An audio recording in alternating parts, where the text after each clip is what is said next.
am a Palestinian. I grew up in Palestine, Israel, Holy Land, whichever your political preference, you can choose, but often people have a problem with figuring out, even when I tell people where I'm from, they have problem figuring out, well, what does that mean? I grew up in Jerusalem, which is the holiest city in the world, and the joke in Jerusalem is we are holy people because we just born there. So the only problem is we can't get along together, unfortunately, and I deal with one of the oldest, most complicated conflict in the world. What I want to do is tell you first about my story and where I grew up and how my journey had got me to where I am today. I grew up in a place called actually Bethany, not Jerusalem, just a couple miles outside Jerusalem. Normal childhood. However, over there's really no normal childhood. So my early memories is when the first Intifada started. Intifada, for those who don't know, is the uprising of Palestinians. I was 7 years old watching TV, and I saw these guys throwing stones at some cars. And as a 7-year-old, growing in a place where there's not really much of excitement, there were no playgrounds, no community centers, nothing cool to do, I thought throwing stones sounds like a fun thing to do. I went talk to my friends who were all 6, 5, 7, 8 years old, and I told them, what do you think? We should do the same thing. It looks fun. They all agreed with me. We went to the closest road and started throwing stones. But we weren't told that we were supposed to throw stones at the enemy. So we throw stones at our neighbors' cars. That night, my parents were not happy with me. And I had to do a lot of explanation, but eventually we learned that, okay, there's different road that you can go and throw stones at, which is the settlements road. And at 7 years old, that's what I did. I go to the road, throw stones until, unfortunately, one day I hit the target. Normally we were throwing stones and nothing happens, but I hit the target and the driver comes out and starts shooting at us. But you know, when you live in a conflict and when you're 7, 8-year-old and you see a lot of bad things happen, I saw people being killed, people who've been arrested, being shot at, but you think you really can avoid that happening to you. It's kind of like watching a car accident. You think it can happen to other people, you might say a prayer, but you don't think it's going to happen to me. And I lived in that bubble, which was burst very early in my life. When I was 9 years old, a group of soldiers came into my home. It was about 5 in the morning, came into my room and decided to arrest my brother, Taysir, who was 18 years old at the time. He was arrested for suspicion of throwing stones, taken. He refused to confess the allegation. He was beaten up for 18 days, so he would confess that he did it. Eventually, after 18 days, he signed on whatever paper they asked him to sign. He was sentenced for 1 year in prison, which I was able to visit him only one time through it. A little bit before a year passed, Taysir was released from prison. But by the time he was released from prison, he actually was incredibly sick. He had a liver failure. He had a spleen failure. We took him to a hospital right away. And in the hospital, after a surgery, a few days later, the doctor came to my mom, and he was an idiot doctor. He came to her and said, so do you have any more children? And she wasn't understanding what he's talking about. She said, yes, I do. I said, well, it's good because soon you're going to have one less. And a couple of days later, Taysir passed away. At a 10-year-old, you really don't comprehend a lot of things, but I understood one thing at that moment. I understood that Taysir didn't die a natural death. All I remembered is the soldiers coming and taking him from home, and I was very angry, I was very bitter, I was very motivated to do something about it. And I felt like when somebody punches you in the face, what's the first thing you do when somebody gives you that punch? Have you ever been punched, anybody? Come on. What do? You're all silent. Oh, we peaceful people. What do you normally do when you're punched in the face? You punch back. How many people you know when they're punched in the face, they say, let me take a step back and think really logically about this. Most of us don't do that. If you're punched in the face, you want to hit back, and that's exactly how I felt. I wanted to hit back. I wanted those who hurt me to be hurt back. And that's what I dedicated my life for. Especially, I'm the youngest of my brothers. I'm the youngest of 4 boys and, we were 5 boys and 2 girls. And I'm the oops child, which means my parents didn't plan on having me. Taysir is 9 years older than me, but he's the one just older than me. And so my parents were tired of raising children by the time I was born. And so he was given that task. So my first day in school, normally your parents take you to school. My parents didn't show up. He took me to school. When I had the problems in school, checking on my grades, any of that, my parents never came to check on me on school. He was the one coming, fighting with my teachers, arguing on my behalf, doing all that stuff. And so for me, to lose him, it was a very, very personal thing. It wasn't just losing a brother, it was more losing a dad, a friend, all of that. By the way, if you're looking at the picture and thinking, what happened to you? You used to look cute. That's normally what I get from people who knew me when I was young. And I get really offended when people do that. I grew up very politically active since then. I believe that my duty is to revenge. My duty is to hurt those who hurt my brother. I joined the political party very quickly. I was very active in something called the Fatah Youth Movement. By 13, I was incredibly active. By 16, I was editing the youth magazine for Fatah Youth Movement in Jerusalem, being one of the leaders of the movement, organizing protests for 2,000, 3,000, 4,000 students to come out in the streets. 3 of my colleagues were killed through it. I was writing a lot of articles. Every week I would write 2, 3 articles, pretty much similar to the media today. We right, they wrong, here's why we should never compromise or do anything that makes the other look or feel good. Eventually, I finished high school and realized I never studied Hebrew in East Jerusalem because Hebrew is the language of the enemy. I was not willing to learn it. But if you live in Jerusalem and you don't study Hebrew, it's problematic because without Hebrew, you can't do anything in Jerusalem. In my high school, it was mandatory to learn Hebrew. I went through 3 years not learning one word in Hebrew because I just thought, no way. I did pass all my exams. I'm not going to tell you how.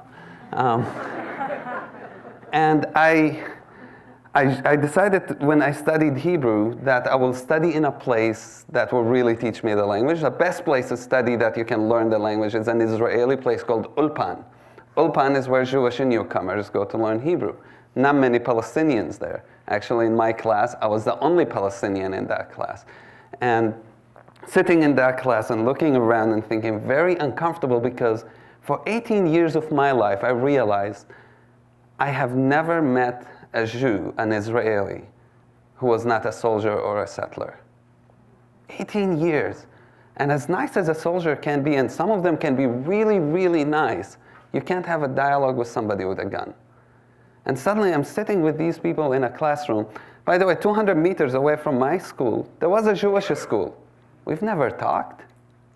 We've never had anything to do with each other. Occasionally we threw stuff at each other, but that was it. And suddenly I'm sitting with these people, and in the beginning I don't want to talk to anybody. You have all these stereotypes because when you separate, you start making up myths in your mind. You start thinking that other people have horns and tails and crazy stuff. And then you meet and you don't know how to deal with it. And it wasn't politics that actually changed my mind. My first conversation that I remember that made a difference, when you study a second language, they force you to talk to each other, ask questions. How are you? Who are you? What do you like? And that question, what do you like? I'm the only Palestinian that I know on the face of earth who loves something called country music. Now, funny enough, in DC, I don't find many people who agree with me. Sorry. But suddenly in that classroom, other than my Palestinian friends, when I tell them, yeah, I like Johnny Cash or Brad Paisley or any of those, they all look at me. Some of you look at me, who's Brad Paisley, but what the heck are you talking about? And suddenly in that classroom, I meet some of my Jewish colleagues who thought country music, that's a good thing. Not that many Jews like country music. Don't misunderstand me, but there were a couple. There were a couple. And fortunately, they were in that class. But then you start going over other stuff, and you start realizing what separates us as people is not politics. It's not is not the things that we come up with and thinking it's just the land. It's really not that. It's a wall, not a physical wall. It's an emotional wall. It's a wall built of anger, of hatred, of fear, but most importantly, of ignorance. And when you have ignorance and fear that separates two people, you can think you are better than those on the other side. And you can think that you're more moral than those on the other side. And you can think that you're more ethical. And you'll find always good reasons why you are better and why you're more ethical and why you're more moral. But when that wall goes away, it's amazing how we can come together.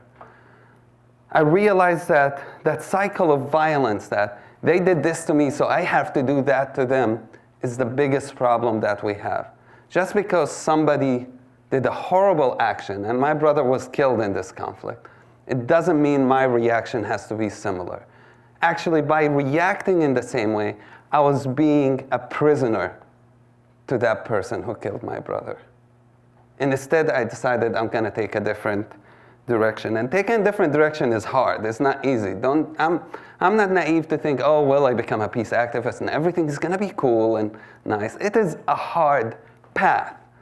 You have to wake up every morning when you live over there and think, which direction I'm going to take. You read the newspaper every day there and you think, this is depressing. Even as being talking to people here and I tell them what I do, and the normal thing they'll tell me, how about what happened this week? How about so-and-so prime minister? Because it is very depressing. But then you think, what is the other alternative? Do I watch what's happening and do nothing? Or do I try and do something to make a difference? One of the things I realize I have first of all to do is to learn the narrative and the story of the other. And that's a key thing. Learning about other people. You know, we were talking today about learning about animals, learning about species, learning about endangered areas. But, you know, first of thing, we have to learn also about each other. Know who is the people who are living there. People travel around the world, see incredible sights, and forget to see people. We are neighbors, and so I decided one of the important things in Jewish history is the Holocaust. Palestinians learn nothing about it. I took a bus, went to the Holocaust Museum. I was the only Palestinian there, walked around, and there's a feeling if I recognize their pain, then what does that make me feel? Am I giving up my own struggle, my own feeling, my own political ideas? But it's nonsense. Because it's only when you recognize the other that you actually can connect with them. This is Rami Al-Hanan. I told you my story, but I want to tell you another story. Rami is one of my main partners in Israel. He's a graphic designer, grew up as a soldier, Israeli soldiers, fought in the 73 war, lost many of his friends in it. We actually don't call ourselves friends, we call ourselves brothers because we spent tons of times together. Rami lost his daughter, Smadar, in a suicide bombing. In 1997, September 4th, a Palestinian suicide bomber blew up himself and destroyed the bubble that Rami lived in. However, just like my story, Rami is very similar. He decided that revenge is not the way. And so we partnered together and with other Palestinian and Israeli bereaved families and said, we're gonna put an end to this cycle. People use our stories and use us to spread more hatred and more vengeance. And we said, enough is enough. Our tears are as bitter, our pain is the same, and our blood color is the same. You can't use our stories. We are the most justified to seek revenge, and we say no. And we started working together in various projects. I'll just mention a couple before moving on. But one of them was reaching out to schools, to communities, to refugee camps, to soldiers, and saying, we want to come and talk to you. And we would go and meet with Israeli students and Palestinian students in high schools. And it's amazing, because these students have never, if they're Israeli, met a Palestinian before, and if they Palestinian, have never met an Israeli before. Isn't that amazing? We live minutes away from each other. But they have a lot of ideas about who's on the other side, and they're crazy, and all of that. And so when we meet with them and tell them our stories, some of them will storm out and tell us crazy things. But we created a connection. Every year we did 1,000 meetings with Israeli and Palestinian high school students, other than community meetings, colleges, police officers, refugee camps, and reaching over 30 to 40,000 people every year. That's the way to break that wall. That's the way to break the normal ignorance and fear that exists. We did the stuff that we wanted to reach the media through. So for example, we once had some Palestinians across the border go to Israel and donate the blood to Israelis who were wounded by Palestinians.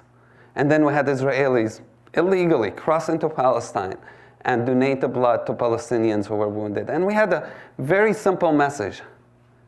Instead of killing each other, we can help each other live. We can coexist.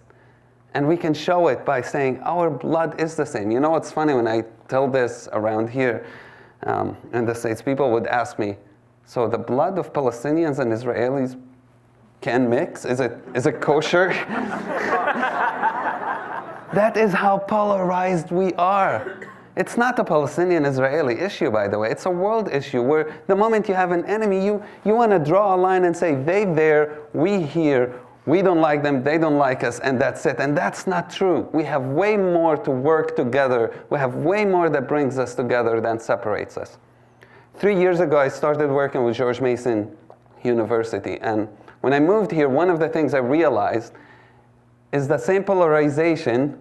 I have a couple minutes I'm going to go through quickly, but I talked more than I thought. The polarization is much more than just in Israel-Palestine. It also exists here. And we wanted to start bringing groups to show American Jews, Christians, Muslims here, students, that they can be involved in the solution instead of the problem. And you know, people go and tour Palestine and Israel and see, you know, archaeology and history, stay in a nice hotel and never meet a person. And if when they want to meet a person, they'll go either on a Palestinian trip and come back very anti-Israel, or go on an Israeli trip and come back hating every Jew that ever existed. And we say that's not the way. So we started an enterprise called Detours to bring people to learn from each other, to bring people that can actually be together.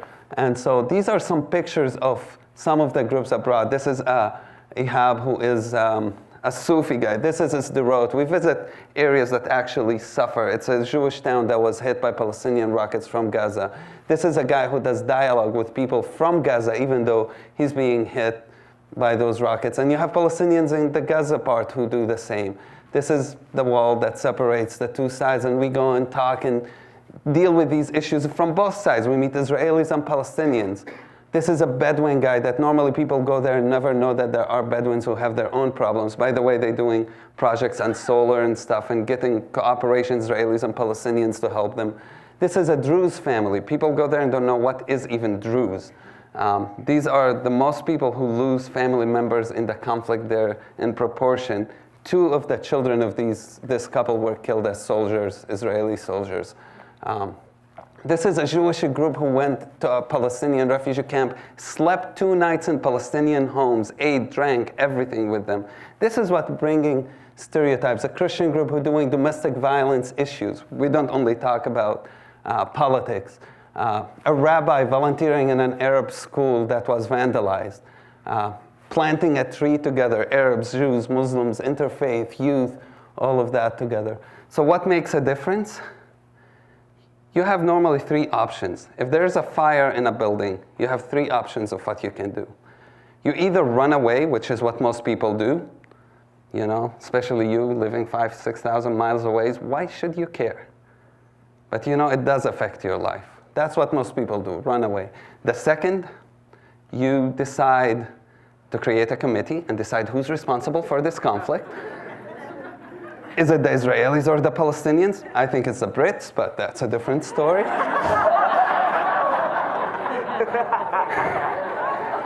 Okay, that laugh is taken from my time. I need to hear it.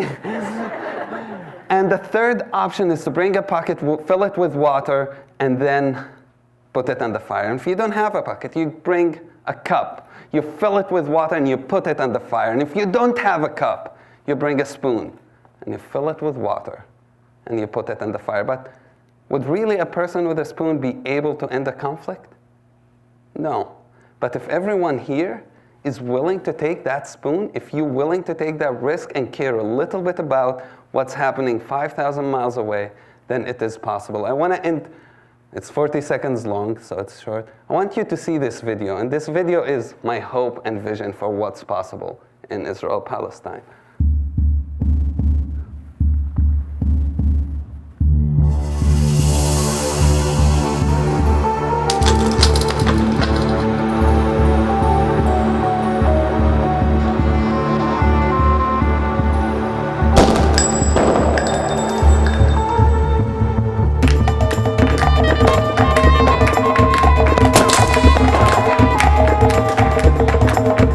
פנטסטי, כמעט חלום, אבל אם רק נאמין, אנחנו האזרחים נראה את החלום הופך למציאות. כנסו לאתר המפקד הלאומי ואולי נחתום סוף לסכסוך.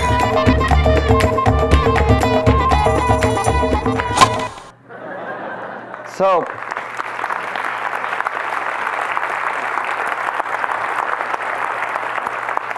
the cool thing, I can still throw rocks, just not at people. We can do this. We can play baseball. Thank you.